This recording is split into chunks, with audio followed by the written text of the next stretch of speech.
So if you have a Bible, and I hope you do, let me invite you to open with me to Ruth chapter 1 in the Old Testament. Pretty close to the beginning. Feel free to use table of contents if you need to. And let me invite you to pull out the worship guide you received when you came in, that has a blank page in there that hopefully will provide some space for you to write down.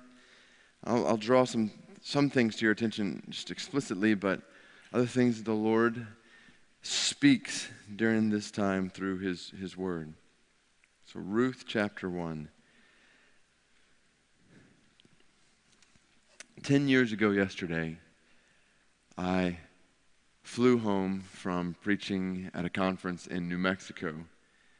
This was before I had moved here, and when I arrived home to Heather in New Orleans, I started unpacking my things, and not long thereafter, I received a call from my younger brother, Adam, in Atlanta, where my parents lived.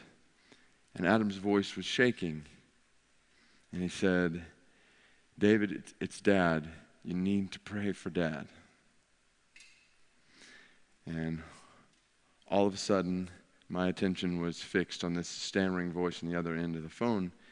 Apart from Heather, my dad was my best friend and biggest fan, I guess you could say, and so my mind was just racing as Adam kept talking. He said, "David, I don't know what's wrong. The ambulance is here. The doctors are putting him on a stretcher. I don't know what's going on. You just need to pray."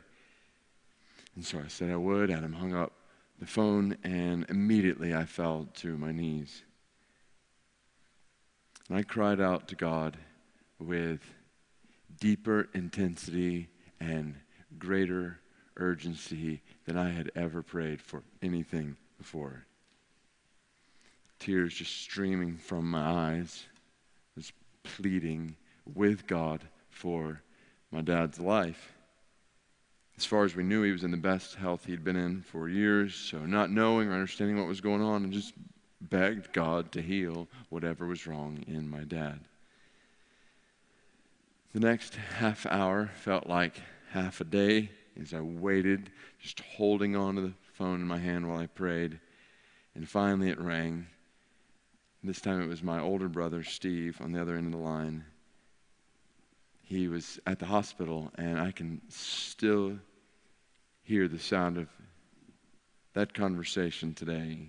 He said, "David?" I said, "Yes, how's Dad?" And after a long pause, my strong big brother spoke with a soft, trembling cry, and he said, "Dad is dead."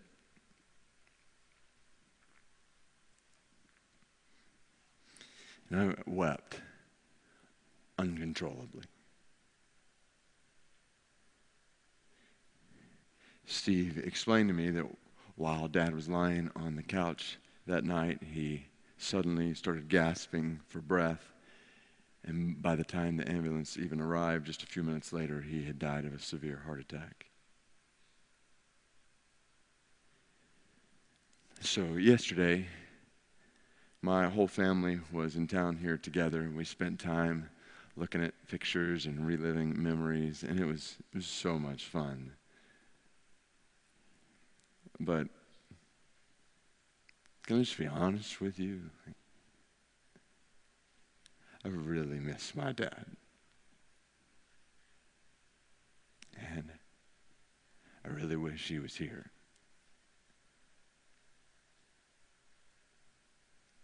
And I know I'm not alone. So I know I'm standing in a room surrounded by people who really wish someone in your life was still there. And you know, we talk all the time around here about the sovereignty of God in all things. And I am convinced, firmly convinced, that the sovereignty of God is a rock-solid foundation to stand on in all things. But it does make you wonder sometimes, doesn't it? Like, why does God ordain some of the things that He ordains? The providence of God is often perplexing. And the mercy of God sure seems mysterious sometimes. The 18th century hymn writer William Cowper came to know Christ in an insane asylum. And he suffered with bouts of depression his entire life. But when he came to Christ, he discovered that amidst dark days, when faced with storm clouds of trial and difficulty, God takes those same storm clouds and uses them to rain down showers of mercy and grace. And so he penned a hymn called God Moves in a Mysterious Way, and this is what it says. God moves in a mysterious way, his wonders to perform. He plants his footsteps in the sea and rides upon the storm. Deep in unfathomable minds of never-failing skill, he treasures up his bright designs and works his sovereign will.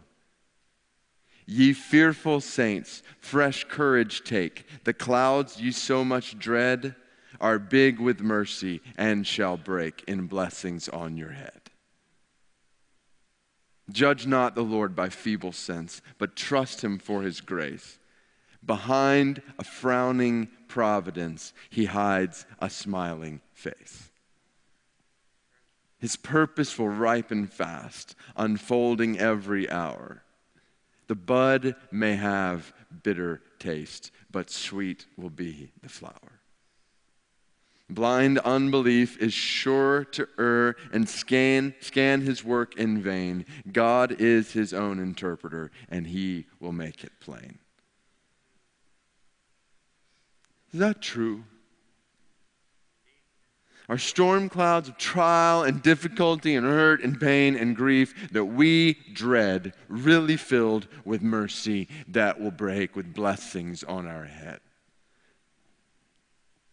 Behind God's frowning providence on earth, is there really a smiling face in heaven? And how can we know that the bud which tastes so bitter will blossom sweet as a flower? I know that so many of you in the past, or maybe even some of you today, have walked or are walking through storm clouds of trial and difficulty, pain and hurt, maybe grief. And you have asked, or maybe right now are asking questions about what God is doing in your life, wondering why God has done what he has done, or why God is doing what he is doing. And even if you've not walked through storm clouds or are not walking through storm clouds at this moment, such clouds likely lie ahead somewhere, maybe soon in your life. So how are we to understand the perplexing providence of God? How are we to trust God, let alone worship God, when his mercy seems so mysterious, when his ways often seem so bewildering? So these are some of the questions lying behind one of my favorite stories in all of Scripture, the book of Ruth. I know I have preached on this book before. It was back in 2009, 5 years ago. But I just don't think it's a coincidence that we would come to this book in our Bible reading this week. Even personally, for me, at the same time that I'm freshly processing through grief and pain in my own life. So if you were here 5 years ago when we walked through this book, you're going to have to forgive me. We're coming back to it today. And some of this may sound familiar. Now, we spent 4 weeks on it, then we got one night tonight. But I just can't help but to come to this story of how a sovereign God weaves together the details of the lives of a woman named Naomi, her daughter-in-law, Ruth, and a man named Boaz to show that even amidst pain, God provides. That even amidst loss, God is love. And that even amidst real questions and real pain, in the middle of honest hurt, God cares for his people. And he always gives them hope. So tonight, I want to invite you to journey with me, maybe journey back with me into this story. Now, journey is the right word. What I want us to do is to read it, particularly the first 2 chapters, pretty deliberately together. So I want to do similar to what I did 5 years ago and pause along the way. So we're going to read just like a verse, think about it, another verse, think about it, instead of just reading all the way through the text. We're going to pause along the way because I want to point out various elements of the story, some that are obvious, others that are not so obvious, because we don't have the benefit of hearing the story read in its original language. So the author of the book of Ruth, which we're not sure who it is, but we know that the author is a brilliant storyteller and uses literary figures and features throughout the story to draw our attention to particular details. So I want to help serve us in that way. We'll move slowly on a journey through the story. You might make notes along the way as we walk through chapter 1. And then when we get to chapter 2, I want to show you just 4 simple characteristics of a redeemer in the book of Ruth. So that's a significant concept, really the most significant word in the book of Ruth. So we'll see it at the end of chapter 2, but I want to show you in chapter 2 4 characteristics of a redeemer. And in the process, my prayer is that we would realize that this is not just a story about Naomi, Ruth, and Boaz. Instead, this is a story that's very familiar to our stories in this room. And it's a story about how God weaves together the details of our lives to show his love and his mercy, even in the midst of pain and difficulty. So, Ruth chapter 1, verse 1. All right, keep in mind, this is only one of 2 books in the Bible named after a woman, the other being Esther. And this is the only book in the Old Testament named after a non-Jew. So from the title, we already got from the uniqueness of this book. That leads us into the first verse. And the writer tells us, in the days when the judges ruled, there was a famine in the land. And a man of Bethlehem in Judah went to sojourn in the country of Moab. He and his wife and his 2 sons. Okay, let's pause there. Just get the setting of the story. So setting, time. So the author tells us that Ruth follows the books of Joshua and Judges when the judges ruled, which is part of what we read over the last few weeks. We saw the book of Joshua, the people of God entering into the land that God had promised them for centuries. In the book of Judges, we see how when they entered that land, they turned from God time and time and time again. The book of Judges is such a hard book to read, isn't it? Just the depravity of man on display in horrifying ways.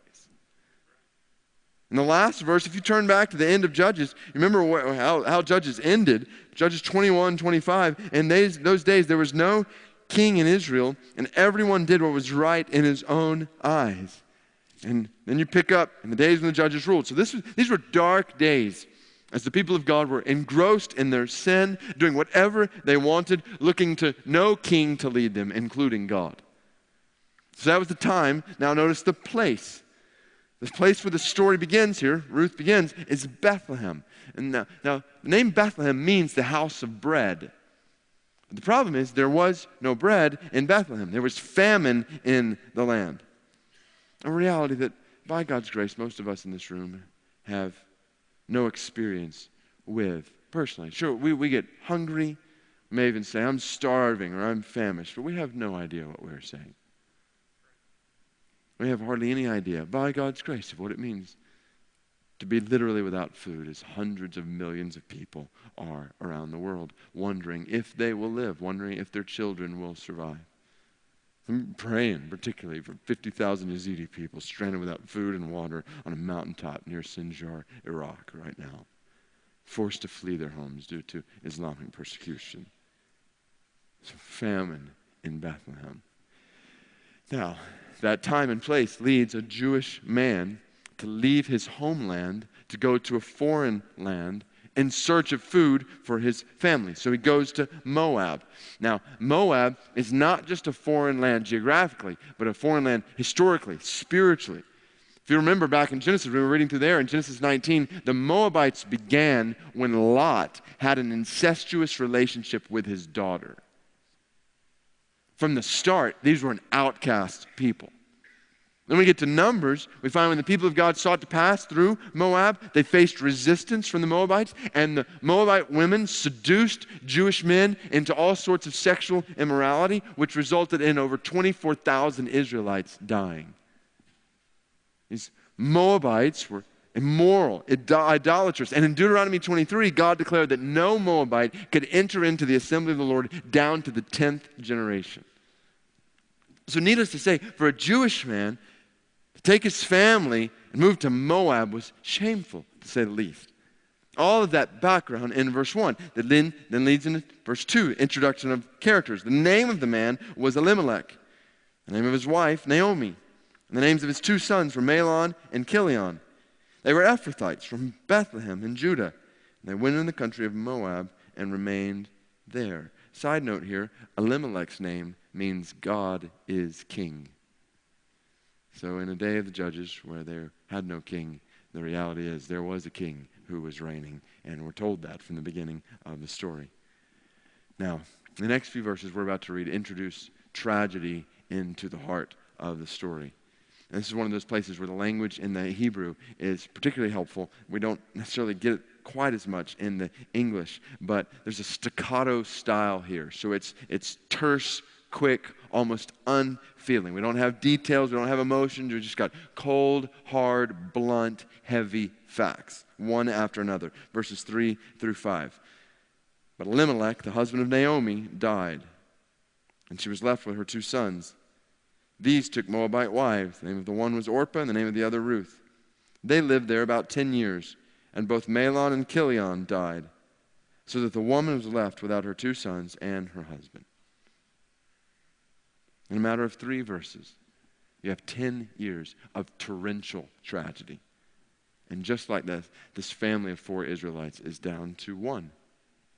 First, you have Elimelech, the leader of the family who brought them into this strange land. He dies. Naomi left as a widow in Moab, raising 2 sons.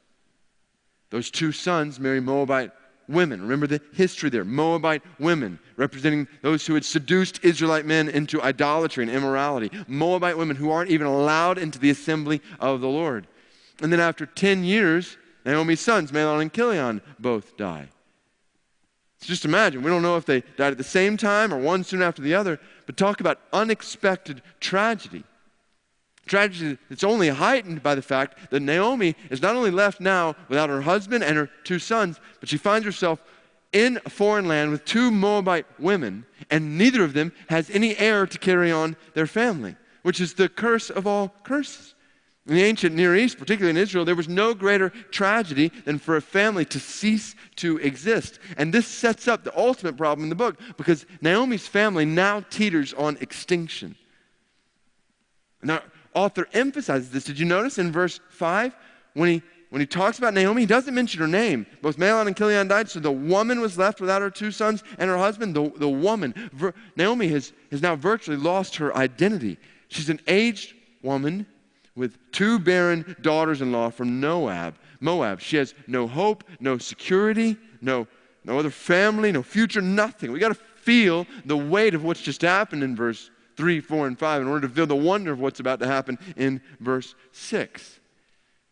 So at a time when a suffering woman and her 2 foreign daughters-in-law find themselves with no provision, no security, no home, no future, with nothing, in utter hopelessness, verse 6 tells us, she arose with her daughters-in-law to return from the country of Moab, for she had heard in the fields of Moab that the Lord had visited his people and given them food. You might circle the Lord there. It's the first time God is mentioned in the story. The Lord, the covenant-keeping God, Yahweh, had visited his people in Bethlehem with aid. He had restored Bethlehem to the house of bread that it was intended to be. And this is one of those verses that just has figurative alliteration that just jumps off the page and beautiful language that stands in stark contrast to the tragic verses that have led up to this. So verse 7 says, she set out from the place where she was with her 2 daughters-in-law, and they went on the way to return to the land of Judah. Now, what we're about to read is the first conversation in the book of Ruth, which is important because some of the most significant moments in the book of Ruth happen in the context of conversation. It's interesting, you think about it, up till now, we've been through 10 years of torrential tragedy. All of these things have happened. People have died, marrying Moab, and nobody's even said a word. Until we get to verse 8. And this is what Naomi says to her two daughters-in-law. Go, return each of you to her mother's house. May the Lord deal kindly with you, as you have dealt with the dead and with me. The Lord grant that you may find rest, each of you in the house of her husband. Now pause there for a second. This is more than just a goodbye and God bless you. This is Naomi thanking these two women for their kindness to her. You can only imagine what these three women have been through together. Ruth and Orpah leaving their people to marry Israelite men, now set apart from other Moabites, living in years of barrenness, both of them no children, only to see their husbands die. They'd lived, they'd struggled, they'd cried, they'd mourned together for years. And so Naomi turns to bless them and to free them up from any responsibility they felt to stay with her. She says, you deserve better. You deserve husbands and a family, not to be stuck with me, an aged widow with nothing. You can only imagine the emotion in the rest of the verse. She says she kissed them and they lifted up their voices and wept. This is powerful emotion here. And they said to her, no, we will return with you to your people. They said, we're going to go with you. Tears flowing from their eyes. And so Naomi looks back at them and builds an argument for why they didn't need to do that. And the argument is pretty convincing. Naomi said in verse 11, turn back, my daughters. Why will you go with me? Have I yet sons in my womb that they may become your husbands? Turn back, my daughters, go your way, for I am too old to have a husband. If I should say I have hope, even if I should have a husband this night and should bear sons, would you therefore wait till they were grown? Would you therefore refrain from marrying? No, my daughters, for it is exceedingly bitter to me for your sake that the hand of the Lord has gone out against me. In other words, if they stay in Moab, they can find another husband, they can have a family, they can live happily ever after. If they come with Naomi, they'll have nothing. The background here for why Naomi starts talking about the fact that she has no husband and no sons is because Deuteronomy 25, 5 through 10, had provided for situations like this. If there was a childless widow, then the brother of that husband would take the wife under his care and provide for her in his family. So if Naomi had other sons, they could provide for Orpah and Ruth. But Naomi's pointing out the obvious. She doesn't have any sons. She doesn't even have a husband. And if she did and would have a son that day, Orpah and Ruth could never wait long enough to be cared for by her son. So Naomi's saying to them, just as there is no hope for me, there will be no hope for you if you stay with me. And it's heightened in that last phrase there when she says to them, obviously the Lord's hand is against me. And the implication is, if you stay with me, the Lord's hand will be against you too. Why would you want to go with Naomi? You know, when I had read this passage before, I had thought it almost sounds kind of rude of Naomi. Does she not want them? But the reality is, Naomi's words here are a reflection of kindness. She's saying here, stay here. Have a husband. Don't tie up your lot with mine. So read the effect of the speech in verse 14. They lifted up their voices and wept again. It's powerful, potent emotion. And Orpah kissed her mother-in-law, but Ruth clung to her. So Orpah goes, but Ruth stays. Not just stays, she clings. It's the same word that's used in Genesis 2:24 to describe how a man and woman will leave their father and mother and be united together in marriage. And in the middle of tears, Naomi says, verse 15, see, your sister-in-law has gone back to her people and her gods. Return after your sister-in-law. She's urging her not to go. And that sets the stage for one of the most memorable speeches in all of the Bible.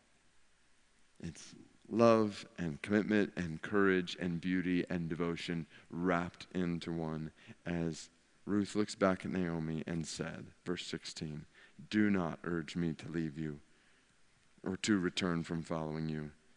For where you go, I will go, and where you lodge, I will lodge. Your people shall be my people, and your God, my God. Where you die, I will die, and there will I be buried. May the Lord do so to me, and more also, if anything but death parts me from you. Wow. I find it interesting that these words are often used in wedding vows. And they're a pretty incredible picture of commitment, and if you used them at your wedding, I think that's great. But the reality is, this is a daughter-in-law speaking to her mother-in-law. I'll tell you what I don't often hear at weddings, like in-laws speaking to each other like this. The language is simple, but it's profound. As the audience, we can just also almost imagine Ruth loosening her embrace on Naomi, looking in her eyes and saying, don't talk me out of this. I am committed to you. As your God is my witness, I am committed to you. And God will judge me if anything keeps me from holding fast to this commitment. In a single moment, Ruth forsakes everything. Her homeland, her people, her gods, her religion, her safety, her future, her destiny, everything to go with Naomi. And not just for this life. There was an intimate connection in Near Eastern thought and where you were buried and what that effect that would have on your afterlife. So this is Ruth saying, I'm going to be buried with you, with your people, under your God. This was the ultimate commitment, not just to Naomi, but to Naomi's God. And her words are so strong, they're so poignant that they silence Naomi. Verse 18 says, when Naomi saw that she was determined to go with her, she said no more. And we don't see another word until they get to Bethlehem. You just imagine, I just imagine what would that journey have been like? Did they talk much? Or is it just a lot of silent contemplation? Verse 19 picks up as they arrive in Bethlehem. The two of them went on until they came to Bethlehem. And when they came to Bethlehem, the whole town was stirred because of them. And the women said, is this Naomi? Now let's put ourselves, and just like we're going to put ourselves in Ruth's shoes, let's start in Naomi's shoes. Just imagine walking into the city of Bethlehem as Naomi. This city that years before your husband led you to leave to go off to Moab. You retreated from the promised land to go into a pagan land. And now you're coming back from Moab and you don't have a husband anymore and you don't have your sons anymore. All you have is a Moabite woman with you. And the word gets out. Hey, Naomi is back. So they come out. Now they say, is this Naomi? Is this really Naomi? And Naomi's name means pleasant. So listen to what happens as soon as they ask, is this the pleasant one? Naomi responds, verse 20, she said to them, do not call me Naomi. Call me Mara, for the Almighty has dealt very bitterly with me. I went away full, and the Lord has brought me back empty. Why call me Naomi when the Lord has testified against me and the Almighty has brought calamity upon me? How's that for a greeting after 10 years away? You go up eagerly to this woman who you've missed and you say, hey, you're back, Naomi. And all of a sudden she looks at me and says, did you just call me Naomi? Pleasant? Nothing could be further from the truth. My name is bitter. I left full with everything I loved, everything that was most important to me, and I've come back with nothing. And based on these last words from Naomi in chapter 1, our impression of her may not be too positive, but we've got to be careful not to be too hard on her. Think about all that she's been through, right? The death of her husband, the marriage of her sons to Moabite women, the death of her sons, no heir in her family. She has experienced blow after blow and tragedy after tragedy, and she's hurting. And what's interesting is, don't miss this, in all of this, the writer never indicates any sin in Naomi's life that has led to this point. She'd followed her husband's leadership. She'd cared for her sons and her daughters-in-law. Obviously, we know she's not perfect, but somewhat similar to Job. This is a picture of seemingly unwarranted, mysterious suffering that evokes the question, why? That's where I love the honesty of Scripture. This is no flippant faith here. This is wrestling, struggling, fighting faith. And Naomi's words at the end of chapter 1, referring to herself as Mara, are tough. but they're honest. Do you ever feel this way? Do you ever feel like the providence of God has been hard on you? Do you ever feel like the weight of your circumstances feels too heavy to bear? And this is a woman with honest hurt that I'm guessing many people in this room, if we're honest, can identify with. So that's Naomi's perspective. And then just imagine this scene from Ruth's shoes. So Naomi's standing there in front of a group of women. You're standing by her side. And she says to them, look at me. I have come back with nothing. The Lord has brought only calamity upon me. And as she says these words to these women, their eyes shift from looking at Naomi to looking at you. And you immediately drop your head and look at the ground because you are a picture of the Lord's affliction. You represent the misfortune that the Almighty brings. It's a heavy scene, which leads to verse 22. Naomi returned, and Ruth, doesn't just say Ruth, generally, Ruth the Moabite, her daughter-in-law with her, returned from the country of Moab. And here the writer is highlighting the tension that will mark the rest of this book as a Moabite woman finds herself in the middle of a strange place according to God's sovereign providence. So pause for a second here and just think at the end of chapter 1 about Naomi and Ruth's life and think about how their stories touch on stories all across this room. Aren't there times, are there times in your life when you are tempted to think that God is far from you?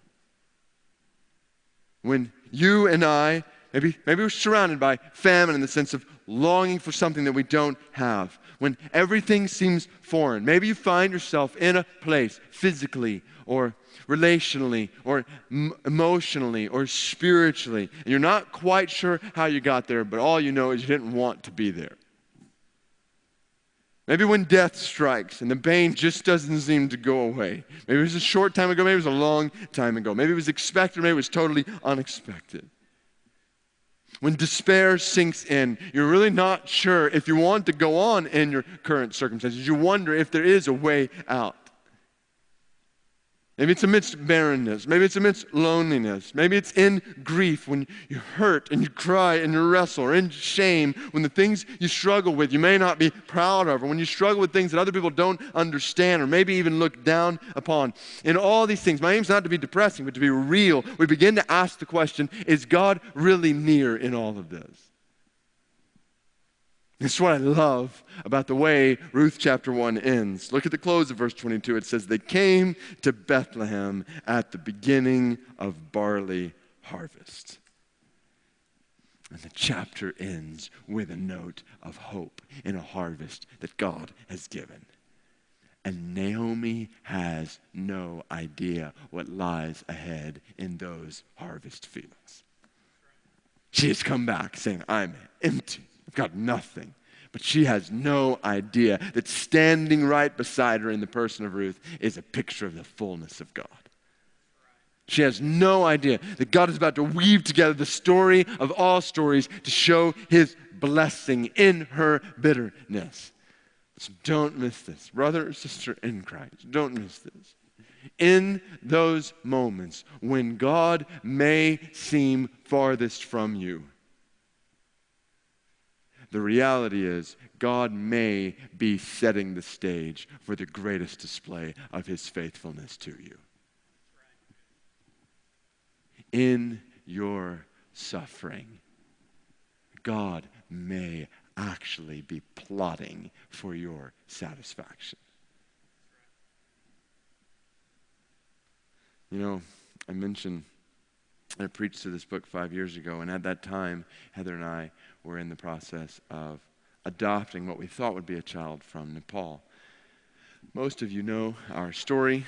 For the sake of friends who are visiting with us today, just a quick recap. Heather and I struggled through infertility for about 5 years, a process through which God led us to adopt our first son, Caleb, from Kazakhstan, only to come home 2 weeks later, find out that Heather was pregnant, and that led to the birth of our second son, Joshua, 9 months later.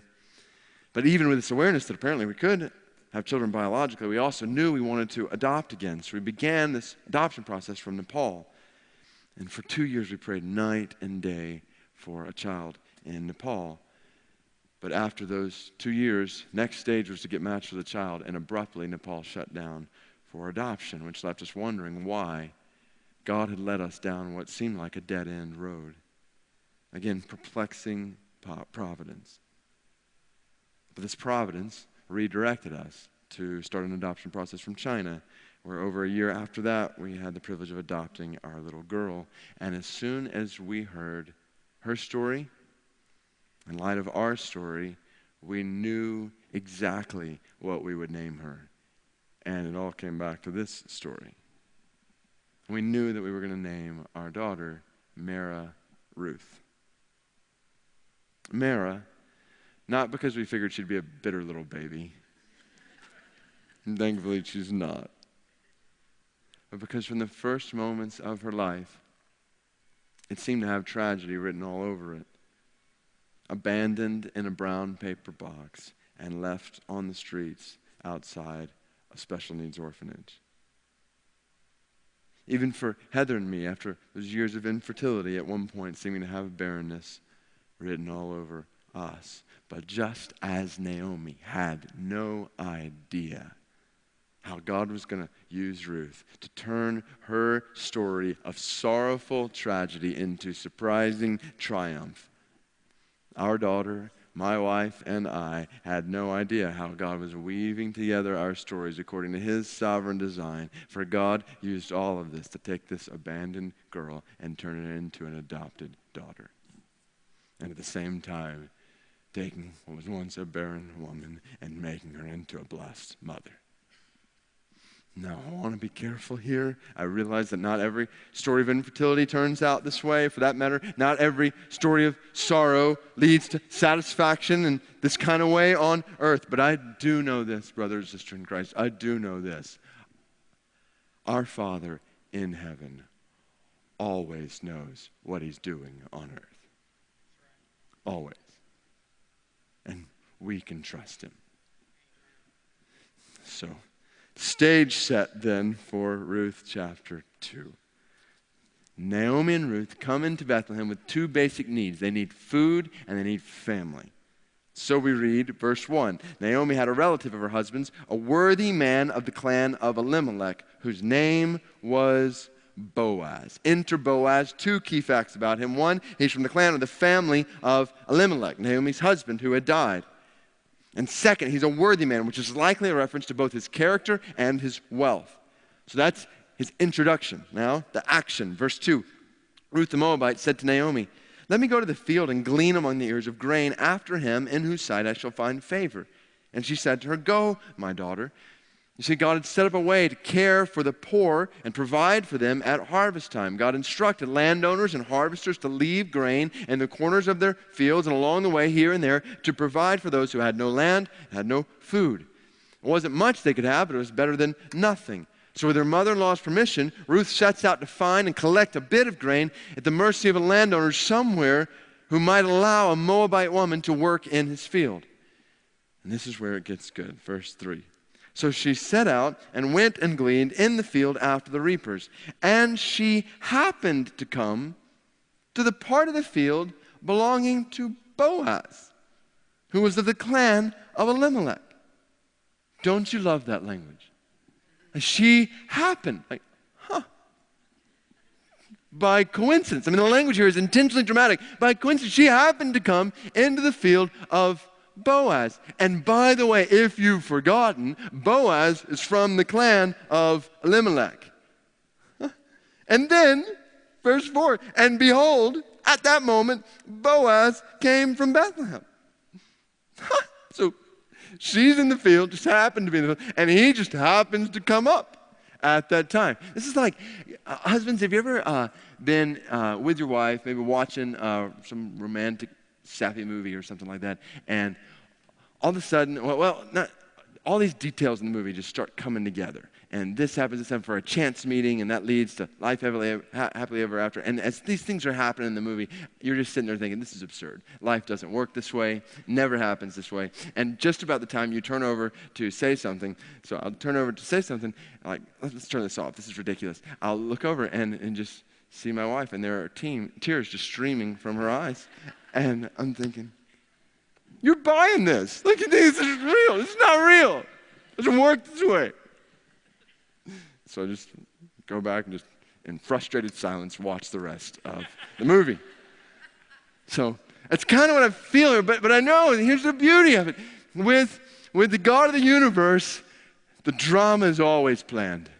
Nothing happens by accident. That's what I meant. The details, the sovereignty over the details of everything's going, nothing's happening by accident here. Everything by appointment. Isn't it good to know that behind the details of your life, there is a sovereign God who's working for the good of his people and the glory of his name? So Boaz just happened to come up from Bethlehem, and he said to the reapers, the Lord be with you. They answered, the Lord bless you. So we had blessings happening everywhere. And verse 5, Boaz said to his young man who was in charge of the reapers, whose young woman is this? Translation, check her out. I mean, all the people in the field, who's that? Who's that?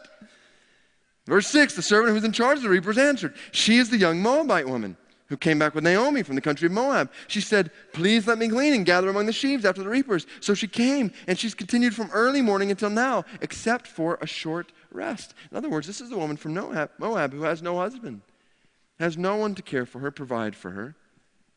Now that sets the stage for the first mark of a redeemer. So that's a term that we're actually going to be introduced to down in verse 20. But let me go ahead and start using it here, and then I'll give a little more background when we get there. So if you're taking notes, first mark of a redeemer in the book of Ruth is that the redeemer seeks the needy as his family.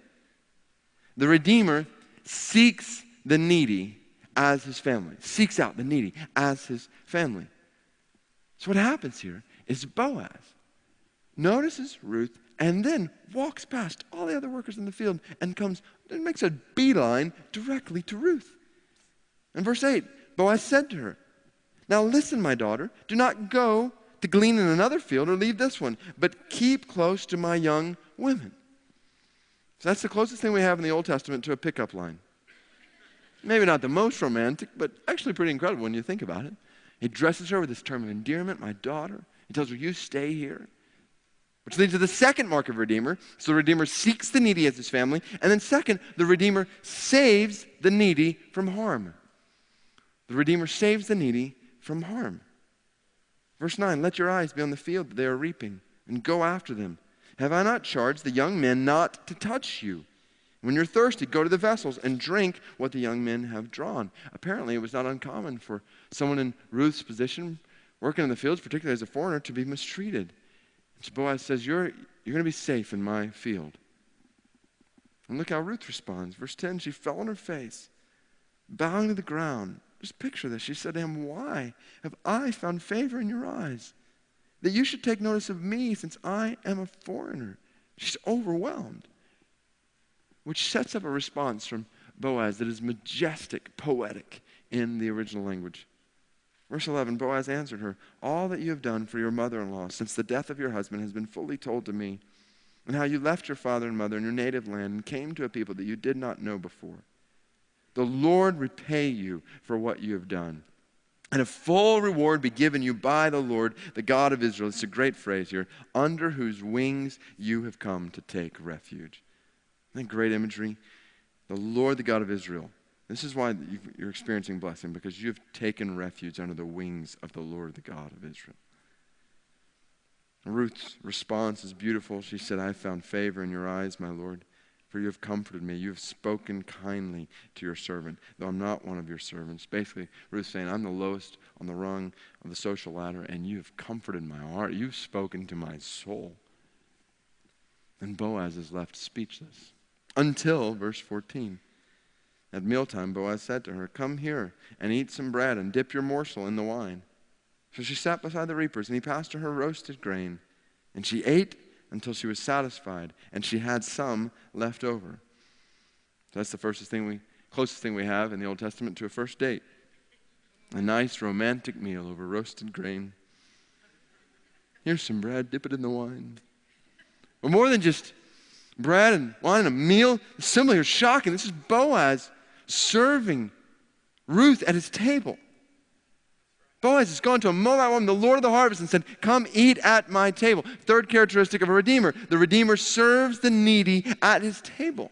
This is shocking. At the beginning of this chapter, Ruth has no food. Now she's enjoying a meal with the Lord of the harvest, a Moabite woman. And it only gets better. Verse 15, when she rose to glean after the meal, Boaz instructed his young men, saying, let her glean even among the sheaves, and do not reproach her. And also pull out some from the bundles for her and leave it for her to glean, and do not rebuke her. So she gleaned in the field until evening. Then she beat out what she had gleaned, and it was about an ephah of barley. Give you a little background there, get perspective. An ephah of barley is about half to 2/3 of a bushel. I'll give you a little more background. That's 30 to 50 pounds of barley. Just put that in perspective. Average ration for a male worker in that day was 1 to 2 pounds a day. She just gathered 30 to 50 pounds. That's at least half a month's wages in a day. And here's how we know Ruth works out. Verse 18, she took it up and went into the city. She's buff. Coming back with 30 to 50 pounds of grain, and her mother-in-law saw what she had gleaned. She also brought out and gave her what food she had left over for being satisfied. I love that. While she was eating at the barley grill there, she was stuffing her pockets with more food. Now she comes back with all this grain, all this bread, and Naomi is giddy, to say the least. Listen to verse 19. Her mother-in-law said to her, where did you glean today? And where have you worked? Blessed be the man who took notice of you. You notice how she repeated herself there? It's intentional. The narrator is showing almost like words tumbling out of her mouth. She can't get her thoughts straight. Where were you? Where were you? So there's one happy mother-in-law. And the question is, what man did you meet? Now here's the beauty. We know who she met. And we know the significance of who she met and whose field she's been working in. But Ruth doesn't know the significance for all we know. And Naomi obviously doesn't know.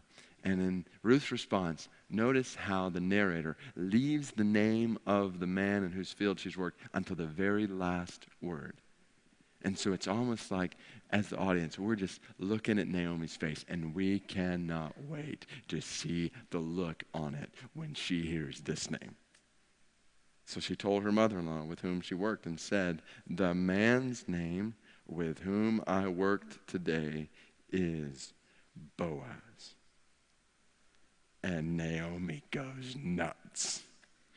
Verse 20, she said to her daughter-in-law, may he be blessed by the Lord, whose kindness has not forsaken the living or the dead. Naomi also said to her, this man is a close relative of ours, one of our redeemers. So there it is, you might circle it, key word, redeemers.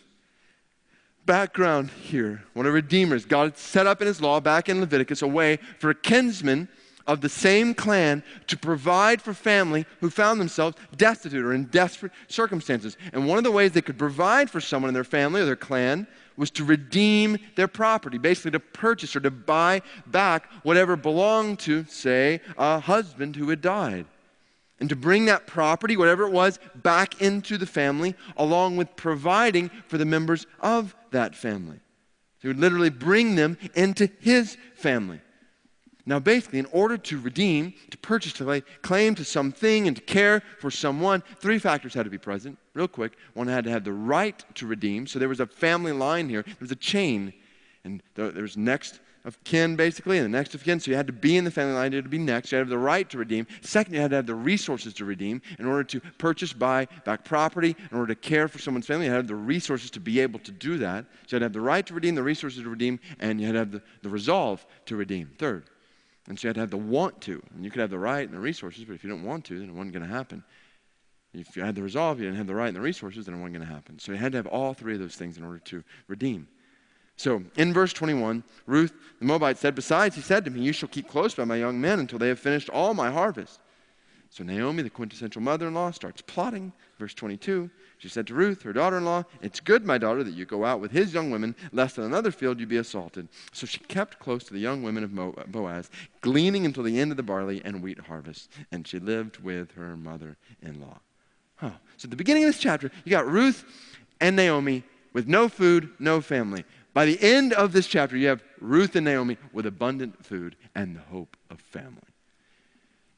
I wish we could keep going just like this all throughout the rest of the next two chapters because it's just the same, but we don't have time. So chapter 3, Ruth continues to work in Boaz's field, but Boaz is not working very fast in this thing, which leads to a somewhat shady scene on the threshing floor in chapter 3, which is probably just as good we're not there tonight. And so then we find out on that threshing floor that there's another kinsman who's closer in line in Naomi's family that has the right to redeem before Boaz does. So that leads us to chapter 4, where Boaz goes to this other guy who has the right to redeem Naomi and Ruth.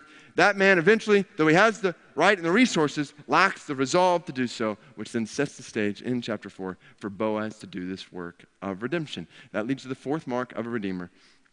Fourth mark of a redeemer, the redeemer showers the needy with his grace. So the redeemer seeks the needy, his own family, goes after, saves the needy from harm. The Redeemer serves the needy at his table. And then the picture we have in the book of Ruth is the Redeemer showering the needy with his grace. Boaz has the right, he has the resources, and he has the resolve. So chapter 4, verse 13 tells us, Boaz took Ruth, and she became his wife. And he went in to her, and the Lord gave her conception, and she bore a son. And the women said to Naomi, "Blessed be the Lord, who has not left you this day without a redeemer." There it is again, redeemer. "And may his name be renowned in Israel. He shall be to you a restorer of life and a nourisher of your old age. For your daughter-in-law who loves you." And who saw this coming? Listen to this phrase. "Who is more to you than 7 sons, has given birth to him." Then Naomi took the child and laid him on her lap and became his nurse. And the women of the neighborhood gave him a name, saying, "A son has been born to Naomi." They named him Obed. You know what Obed means? Obed means worship. So here's Naomi, once a bitter woman, now sitting blessed with a grandson in her lap whose name means worship. And you think that's where the story would end. I mean, that's a pretty good ending. You can almost picture the screen going dark as you're watching this movie unfold. But then the book of Ruth is like one of those movies where the story's over and you think it's over and you start to get up and start to leave, but then all of a sudden the screen lights back up with a postscript that tells you what happened in the days to come. And what happens after Obed's name is the postscript of all postscripts. They named him Obed, and the writer tells us he was the father of Jesse, the father of David. And Jewish men and women who heard this story, that postscript was nothing short of jaw-dropping. God just used a Moabite woman and an otherwise hopeless Israelite family to bring about the most famous king of Old Testament Israel. Then the book ends with a genealogy, which we think kind of boring parts of the Bible. There's symbolism here. There's 10 generations in this genealogy. Symbolic when you think about 10 years of death and barrenness in Moab. When you think about God's curse among people of Moab down to the 10th generation, the book ends with 10 generations from Perez all the way to King David. And then the beauty is the story doesn't even end there. So go with me real quickly to the first words of the New Testament, Matthew chapter 1. Turn with me just real quick to Matthew chapter 1, because this is where we begin to realize that this is not just a story of love and redemption at a point in Israel's history in the Old Testament. This is a story within a story. The book of Ruth is a good story that points to a much grander story. For listen to how the pages of the New Testament begin the introduction to Jesus, the book of the genealogy of Jesus Christ, the son of David, the son of Abraham. Then it gives all these names. You get down to verse 5, and you see Salmon, the father of Boaz by Rahab, and Boaz, the father of Obed, by who? By Ruth. Circle her name there. And Obed, the father of Jesse, and Jesse, the father of David, the king. Exactly what we read about.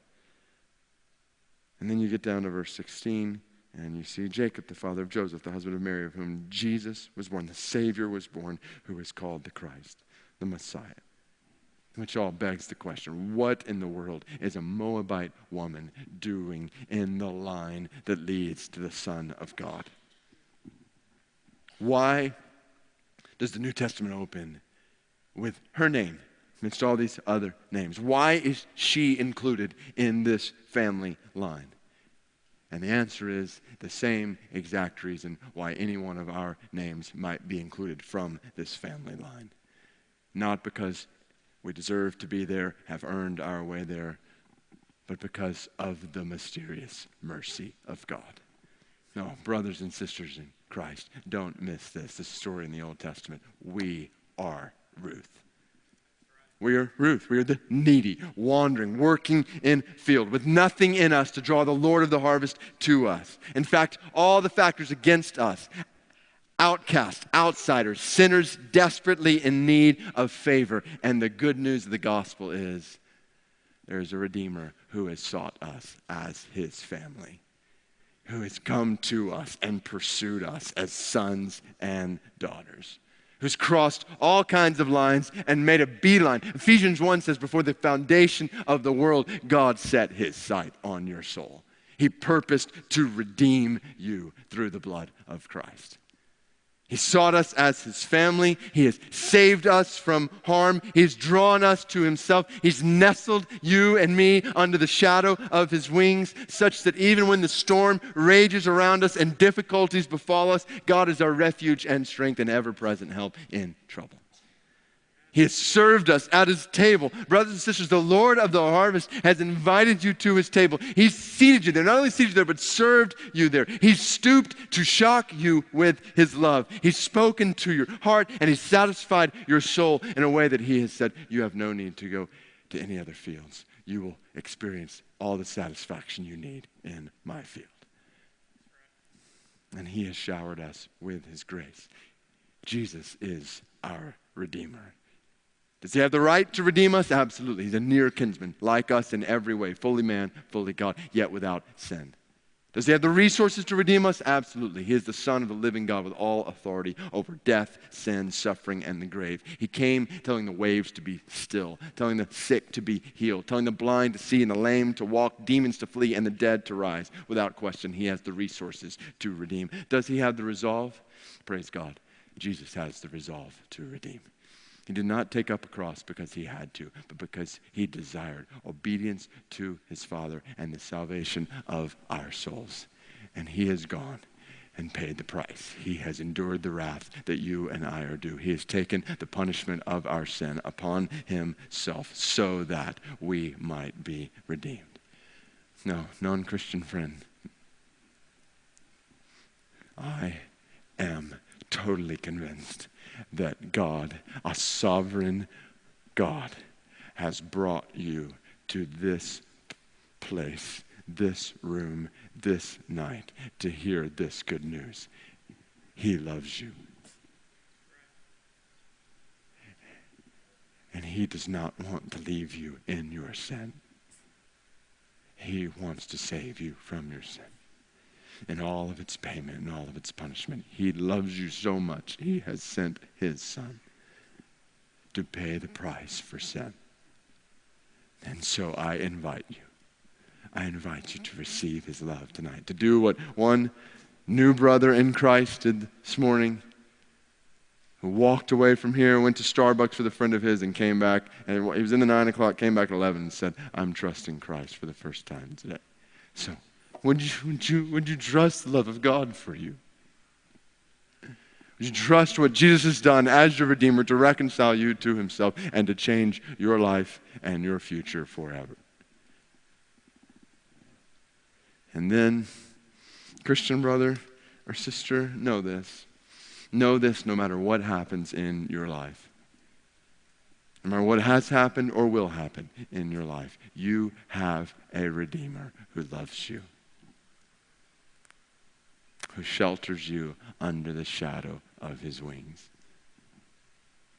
And he is committed to satisfying you in his field, at his table, behind a frowning providence. There is indeed a smiling face. And these clouds that you so much dread are big with mercy, and they will break in blessings on your head. And those blessings, they may not be evident today, and they may not be evident tomorrow, but there is coming a day when all the trials and all the trouble and all the pain and all the hurt and all the tears and all the grief will be no more. The old will be gone, the new will have come. Brother or sister in Christ, look forward to the massive postscript that will appear on the screen of heaven as all the stories are told of the ways God used perplexing pain and mysterious means to prove his matchless mercy on behalf of the people he loves. This is the hope onto which we hold. This is the hope in which we rest. This is the hope that is symbolized in what we're about to do.